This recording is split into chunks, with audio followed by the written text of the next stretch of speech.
Oh putain.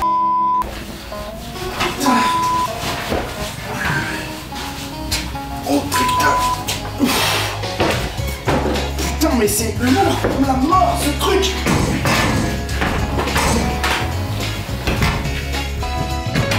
Oh mon Dieu.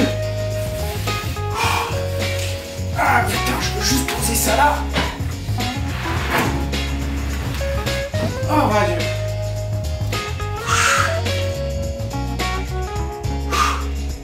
Salut les bichons, c'est Laurent Jacquet pour LJVS, j'espère que vous allez bien, bienvenue dans cette nouvelle vidéo. Aujourd'hui, comme promis, on va s'attaquer à l'aménagement du petit meuble que je vais faire pour aller sous le four à pain, le four à bois qui se trouve dans ma cuisine. Comme vous l'avez déjà vu sur les vidéos qu'on a fait de la cuisine, sous notre four à bois, eh bien, il y a un espèce de gros trou, de gros vide. Alors au début, on avait pensé y mettre un caisson de cuisine.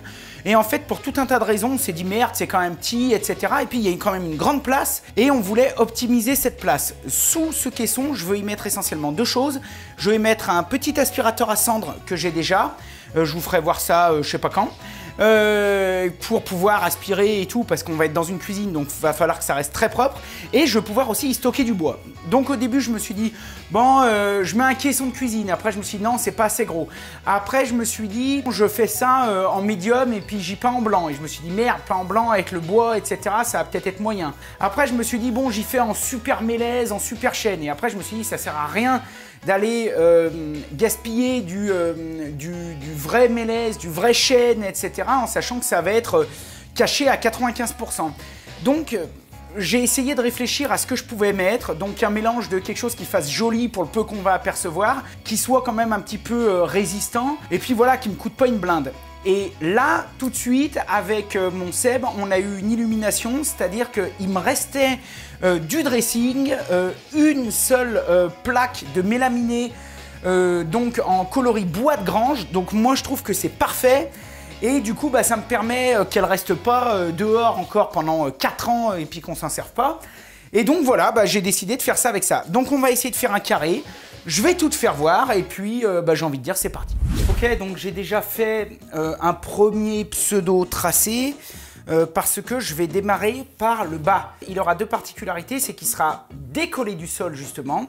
Donc soit par un système de cale, soit par un système de pied. Je pense que je vais peut-être plutôt mettre un système de cale parce que les pieds, bah, pour aller les ajuster là-bas derrière, ça va être quasiment impossible.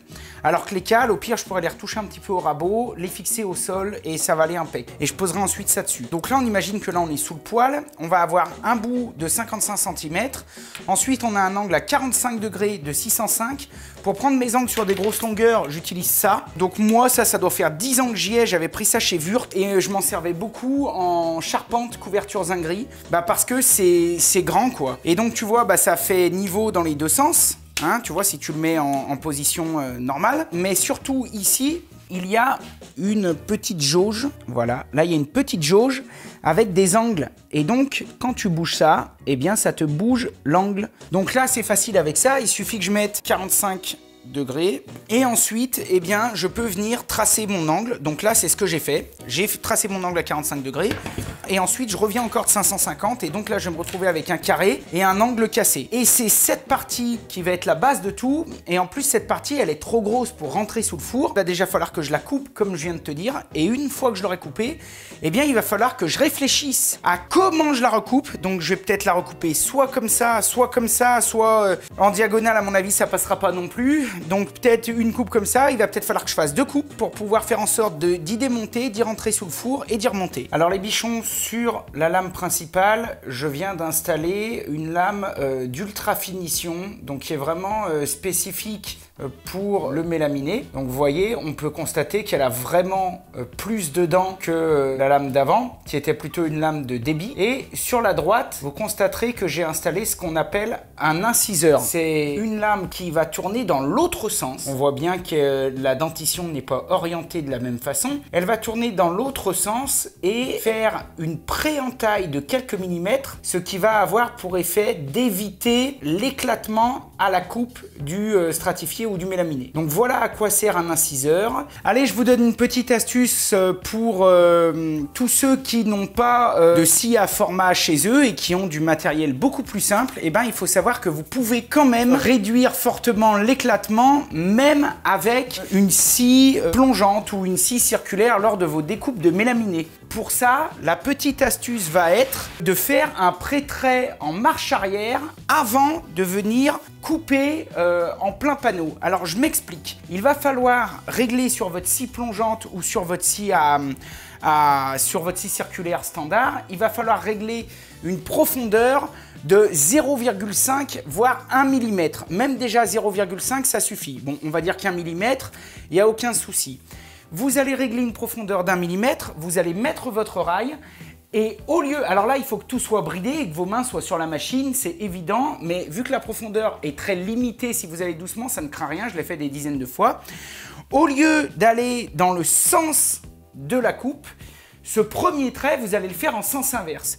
Donc votre machine va partir d'ici, vous allez la démarrer, vous allez la plonger à 1,5 mm ou à 1 mm, vous allez faire une passe en sens arrière. Ensuite, vous allez plonger votre scie complètement et là, vous allez pouvoir venir couper. Et vous verrez que vous aurez une ligne de coupe qui sera nickel. Pourquoi? Parce que le fait d'avoir une rotation très peu profonde en sens inverse, eh bien, va supprimer complètement tout risque d'éclat. Allez, on y va. Voilà, donc là, je l'ai monté et maintenant, je vais vérifier l'alignement. Bah, visiblement, je suis bien aligné.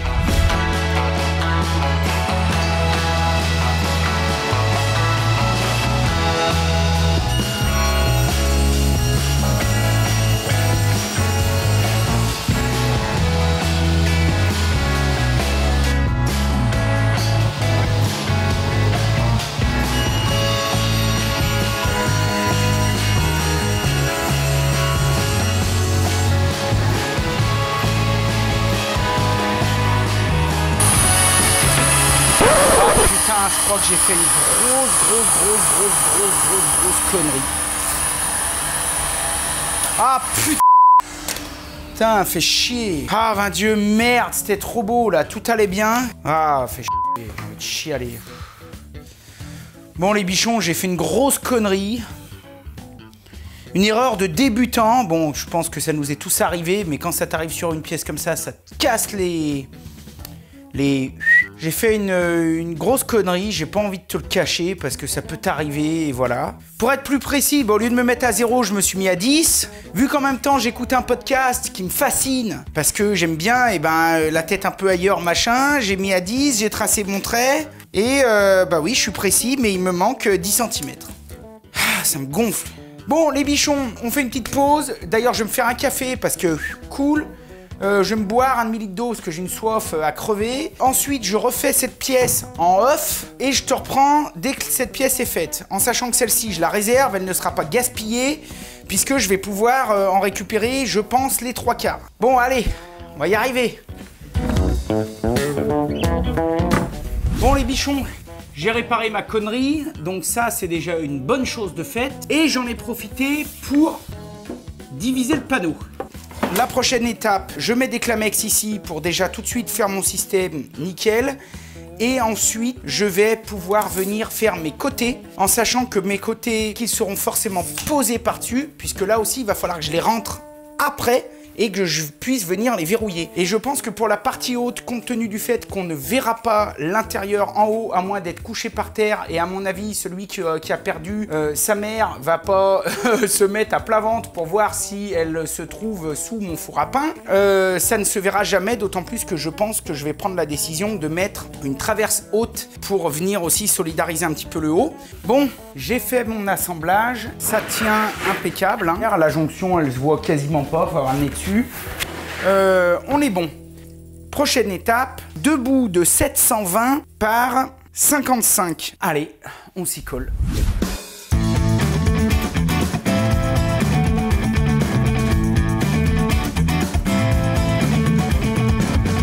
Je pense que 2, ça suffira.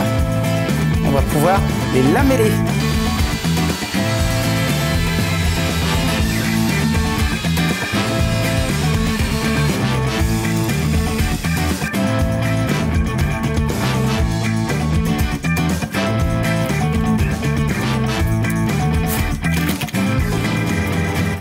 Voilà, donc là, on voit que je suis parfaitement affleuré. C'est impeccable. Et là, bah, c'est très solide, hein. Voilà, ça tient parfaitement.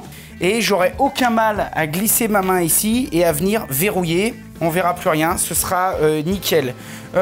J'ai respecté pour cette joue le sens du décor. Hein, on est d'accord. Et ça, c'est valable aussi avec du vrai bois. Si vous le peignez, bon, on s'en fout un peu plus, même si, bon, essayez de faire ça bien. Le décor ou le sens du bois doit toujours être, si possible, dans le sens de la longueur. Donc, c'est-à-dire que je suis plus haut que large, donc ça veut dire que mon décor doit être vers le haut. Toujours est-il que pour ma deuxième joue ici, j'ai pas respecté ça. Pour deux raisons.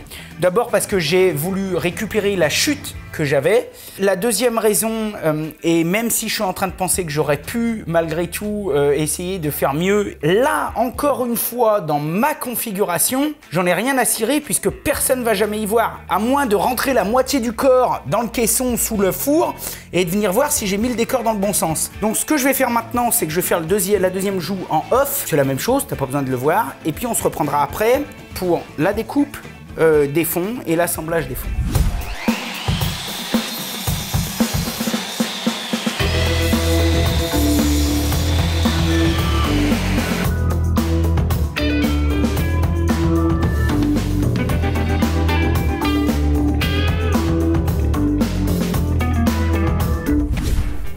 Bon, nickel. Bon, j'ai fait tout mon montage, c'est impec. Jusqu'ici, bon, pas de particularité, bien technique, c'est plutôt pas mal. La prochaine étape va être de construire cette fameuse armature de soutien que je voulais faire au début. Je vais regarder l'heure parce que je crois qu'on doit pas être loin des 18h. Ouais, 6h30, 18h30. Seb est toujours en haut en train de faire des finitions, donc je pense que je vais aller payer un coup à boire à mon Seb. On discute toujours un peu les soirs, les matins et tout, on refait le monde. Et puis, moi, je vous donne rendez-vous demain matin. Pour vous, c'est tout de suite. Pour avoir finalement le fin mot de cette histoire de cette traverse supérieure. Et puis, pour plaquer les champs et du coup, faire le piétement. Je vous dis à demain. Pour vous, c'est tout de suite. Bon, les bichons, j'espère que ça roule. Nous sommes le lendemain. J'ai fait 2-3 déjà petites bricoles en off pour m'avancer. Tu vois, ici, j'ai mis la joue. J'ai sorti la machine à la Concuro pour plaquer, mais j'ai toujours pas plaqué les champs. On va le faire ensemble, tu t'inquiètes pas. Donc là, moi, mon caisson, il est fini. Il n'y a plus qu'à plaquer les champs. J'ai aussi vérifié cette histoire de traverse haute que du coup, je ne vais pas mettre d'une parce qu'il n'y en a pas besoin et de deux parce qu'elle ne tient pas en hauteur. Et j'ai commencé aussi en off à déligner des planches de sapin que j'avais reçues de chez Sautrin pour commencer à faire mon cadre. Là au-dessus, j'ai fait un espèce de petit montage. Ce qu'on va faire maintenant, c'est qu'on va pouvoir les dégauchir et les raboter. Et puis ensuite, comme ça, on va pouvoir assembler tout notre cadre et mettre nos petits pieds réglables pour le caisson. Et je te fais tout voir comme d'habitude.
Allez, ça c'est fait.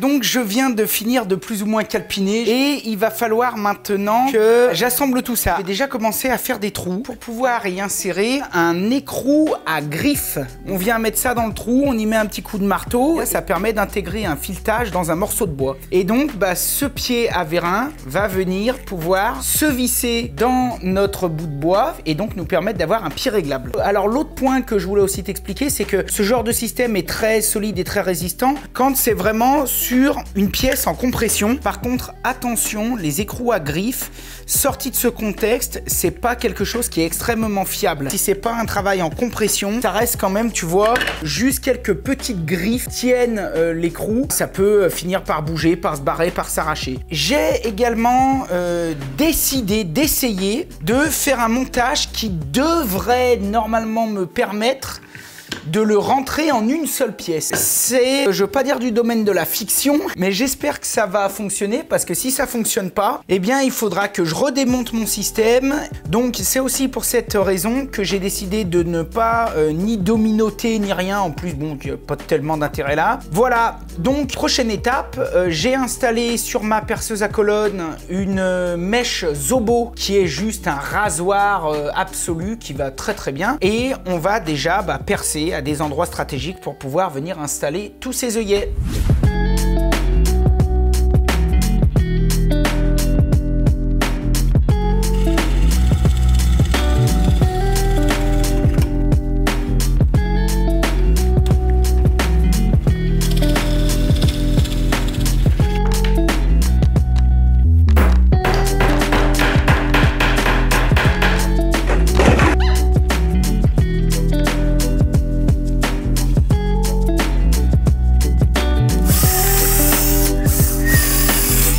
Alors là, je vais visser. J'ai juste pris ce petit truc. Je sais pas si ça va être suffisant et j'espère juste que vu que c'est du sapin, ça va pas fendre.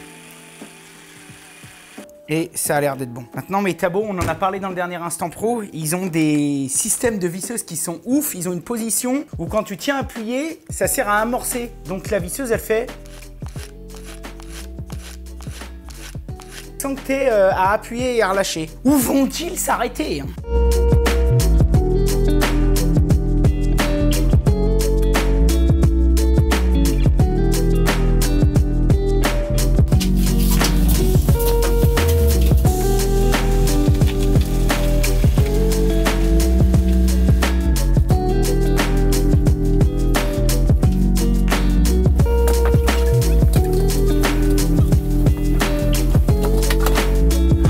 Maintenant, je vais aller redémonter le meuble, on va aller plaquer les champs et au moins déjà ça, on est sûr et certain que ça fonctionne. Maintenant, je vais redémonter le caisson pour pouvoir plaquer des champs stratégiques. Donc là, moi, je vais le faire avec aussi une machine que j'ai pour le coup depuis longtemps. Je crois que ça fait à peu près 5 ans que je l'ai. Donc c'est une plaqueuse de champs professionnelle, Festool Conturo pour pas la citer, que vous connaissez, que vous avez déjà vu dans mes vidéos. Pour un particulier bricoleur, vous avez meilleur compte d'utiliser la bonne vieille technique du fer à repasser avec des champs pré-encollés. C'est ce que j'ai fait pendant des années, ça marche très bien. Après, c'est sûr que dès qu'on en fait un peu son métier et dès qu'on en a régulièrement à faire, une machine comme ça, c'est beaucoup plus efficace. Je vais la mettre en route. Donc elle est en route, donc là elle va chauffer la colle jusqu'à 182 degrés, c'est la consigne que je lui ai donnée et je devrais pouvoir, avec la recharge de colle que j'ai dedans, coller 5,80 m de bande parce que ça me l'affiche tout. Donc voilà, elle va sonner quand elle sera prête et ce laps de temps, eh bien, ça va me permettre de démonter le caisson. Et c'est parti. Bon les gars, donc la machine, elle est presque prête. 3, 2, 1... Elle est prête. J'ai démonté mes trucs, donc là je vais préparer ma bande de champ. Donc là moi ce que j'utilise c'est de la bande de champ qui n'est pas pré-encollée, donc c'est de la bande de champ professionnelle. Là en l'occurrence c'est de la bande de champ ABS ou PVC. Si je n'avais pas eu cette machine, il aurait fallu que j'achète de la bande de champ pré-encollée. Si vous prenez une bonne marque, normalement ça se trouve sans aucun souci. Et souvent, le fabricant propose plein de sortes de bandes différentes. Donc, soit vous pouvez mettre un autre coloris. Là, si je voulais, je pourrais faire les champs rose fluo. Bon, ce serait peut-être dégueulasse, mais après, ça, tu sais, chacun ses goûts. Hein. Moi, donc là, bon, bah, moi, mon intérêt, c'est de mettre une bande de champ qui est de la couleur de mon meuble. Éventuellement, je pourrais peut-être mettre un noir ou quelque chose comme ça, tu vois, pour trancher un peu. Il existe tout. Donc, bien évidemment, bon... Le mieux, c'est que votre pièce soit pas trop mal bridée. Tiens, tu vois, j'aurais peut-être même pu rajouter un frein, ce que je fais tout de suite sur mon établi. Là, il existe un dérouleur. J'en ai un, mais je vais pas l'installer. Je l'installe que quand j'ai des bandes de plus d'1 mètre. Si je dois faire un collage d'une bande de 3 mètres de long, ça m'évite d'avoir 3 mètres de bande qui traînent par terre, qui s'entortillent, qui peuvent prendre la merde avant de rentrer dans la machine. Donc, j'utilise. Là, quand j'ai des bandes de moins d'1 mètre comme ça, bon, ça va. Donc la bande, il y a un sens pour la mettre. Bien sûr, on peut régler la hauteur. Là, le sens, ça va être l'inverse du décor. Donc le décor de mon côté. Une fois que je l'ai mise, j'appuie une fois. La machine m'avale la bande. Et là, c'est parti. Donc je plaque ma machine. Je vais appuyer une fois sur la gâchette. Ça va la faire avancer. Dès que ça va dépasser 3-4 cm, je vais pouvoir tirer ma bande. Allez, c'est parti. Voilà, c'est parti. Là, ça colle. Là, tu vois, elle me colle la bande. Donc, il faut toujours, la seule contrainte qu'on a avec cette machine, c'est toujours quand même de bien garder la machine plaquée contre le champ. Et donc, à la fin, bah, elle va détecter qu'il n'y a plus de bande, elle va arrêter de mettre de la colle et c'est parti. Donc là, hop, tu vois, hop, j'en ai peut-être mis un peu trop et c'est bon. Et donc là, ma bande est parfaitement collée.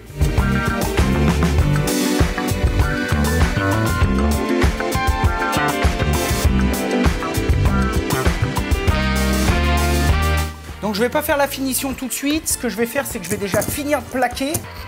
Hop, donc là, la machine, elle a prise la bande. Je me positionne ici.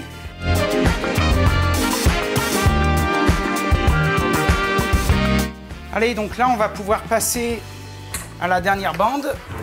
Donc là, j'avais pas trop mal calculé mes hauteurs d'établi et tout pour faire ce genre d'opération. Donc là, c'est tellement lourd que j'ai pas besoin de brider la pièce. Hein.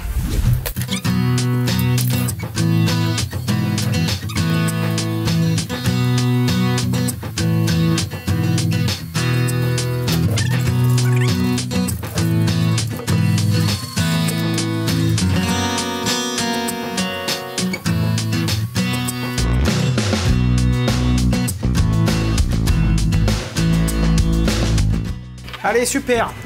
Donc là, maintenant, mon collage de bande est fini. Je peux arrêter ma machine. Donc, elle va ventiler encore pendant au moins 20 minutes. Parce que ce genre de machine, il ne faut jamais la débrancher comme ça. Parce que là, au milieu, c'est très très chaud. Là, la colle est à 180 degrés. Donc, on appuie, on la laisse ventiler. Et quand l'ensemble du système sera redescendu vers les 40 à force de ventilation, elle va s'éteindre toute seule. Donc, on la prend. Et là, maintenant, je l'ai éteinte. Je la fous dans un coin et je la laisse refroidir. Donc, maintenant, c'est pareil. Avec ce genre d'appareil, alors là c'est pareil, moi j'ai pris le kit complet Festool, mais toi tu fais avec ce que tu as, c'est pas sûr avec un cutter. Je vais venir couper ce qui dépasse. Donc là je suis nickel. Ensuite, moi j'ai choisi ici de la bande PVC. Donc ça a un gros avantage, c'est que je vais pas être obligé de sortir la fleureuse, mais je vais pouvoir le faire avec ce petit outil. L'avantage c'est que ça coûte rien. C'est juste 2 pièces avec un ressort et des lames de cutter. À la limite, quelqu'un qui a une imprimante 3D, il pourrait quasiment se la faire. Donc là, on va prendre la pièce en sandwich et on va tirer.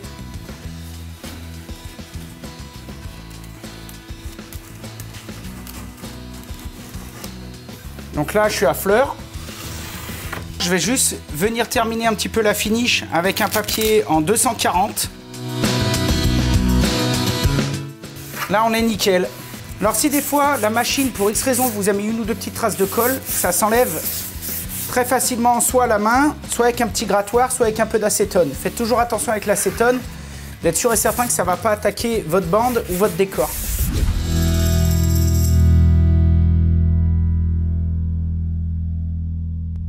Bon les bichons, ça y est, je suis content. Donc là, j'ai juste remonté les joues pour le folklore, pour te montrer un petit peu ce que ça donnait comme projet. Donc bon, c'est assez propre, c'est bien et tout. Bien sûr, on peut toujours faire 10 fois mieux. Pour un petit plombier bricoleur, touche un peu à tout, je suis très content de moi. Et en tout cas, ça va faire parfaitement le job. Je t'ai pas montré, j'essaierai de te faire voir tout à l'heure. J'ai des petits capuchons qui peuvent venir se mettre pour boucher tous les petits trous de verrouillage. Donc bah maintenant, la prochaine étape, elle est facile. Je redémonte tout. On va se retrouver dans la cuisine sous le four à bois. On va mettre de niveau notre socle et on va réinstaller tout ça dans la niche en espérant que tout aille bien. Qu'on n'ait pas de surprise, normalement on ne devrait pas en avoir. Allez, next!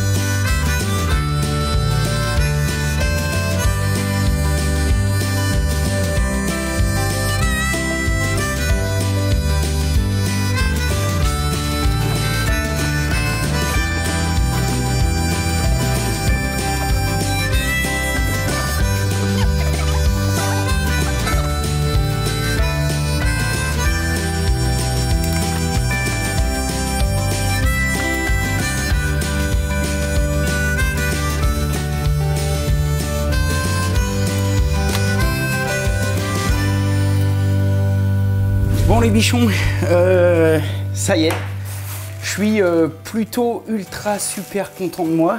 L'installation est parfaite, tout est bien réussi. Donc tu vois, j'ai mis les petits capuchons parce que ceux que je t'avais montré tout à l'heure, ils étaient d'une couleur différente, mais j'avais envie de te les montrer volontairement un peu plus clair pour te montrer qu'en gros il est proposé en différentes couleurs. Je suis content, je suis content. Donc là je viens de faire un joint histoire de rebloquer un petit peu le truc et puis voilà. La prochaine étape ça va être d'habiller tout ça, donc c'est à dire que là on va revenir mettre un habillage, on va revenir mettre un habillage ici, on va revenir mettre tout un habillage qui va permettre de venir peut-être mettre une plainte ou je ne sais quoi. Donc là ça va rester ouvert, hein. C'est à dire que là il n'y aura pas de porte.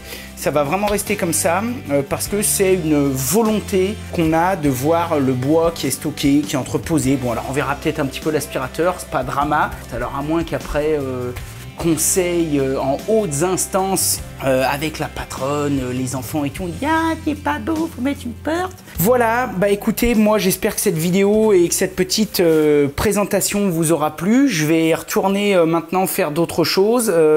On va se faire une grosse session de finition de tout le staff et tout, de pose d'escalier. Je pense qu'on va faire ça en off.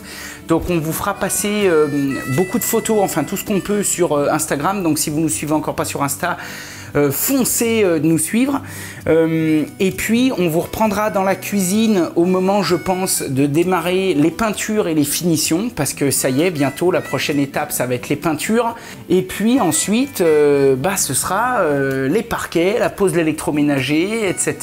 et ça commencera à sentir bon. On va aussi faire un petit bout de carrelage, on a été retourné chercher 2-3 carreaux ciment parce qu'on voulait faire 1 mètre carré sous le futur poêle, donc ça aussi on va le faire. D'ailleurs on va peut-être même carreler et rentrer le poêle avant de faire le parquet, comme ça c'est pareil, ça fera un truc de moins, tu sais les parquets et tout, moins tu trimbales de trucs dessus, mieux c'est. Donc voilà, donc je suis assez content de l'évolution de tout ça. Est-ce qu'on est dans les délais, est-ce qu'on n'est pas dans les délais, j'en sais rien. Et puis bon, on s'en fout un peu, à vrai dire, on fait juste de notre mieux. En tout cas, bah, on va continuer de vous partager nos journées, les bichons. Donc si ça t'a plu, bah, comme d'habitude, tu peux laisser un petit commentaire, ça nous fait plaisir. Mettre un petit pouce bleu, ça nous permet d'être un petit peu mieux référencé, puis de faire en sorte qu'il y a plein d'autres bichons qui nous trouvent. Partager, en parler autour de toi, t'abonner si c'est encore pas fait. Et puis surtout, eh bien, je vais vous dire ce que je vous dis maintenant depuis 4 ans. Soyez créatifs, faites de votre mieux. Et si possible, du bon boulot. Et moi, je vous dis à dans 15 jours et à la prochaine les bichons. Allez, yeah! Aujourd'hui, on se retrouve en haut dans la cuisine avec mon Seb qui est là-haut et qui est en train de terminer les 2-3 petites finishes sur les murs et tout parce que on va essayer de mettre le premier coup de pinceau cette semaine. C'est pas gagné, mais on va essayer. Oui, je t'aime et je t'offre ce poème.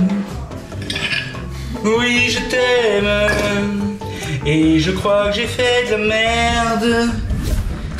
Seb, est-ce que t'es au bout du rouleau? Non, ça c'est pour la blagounette. Au bout du rouleau quand même.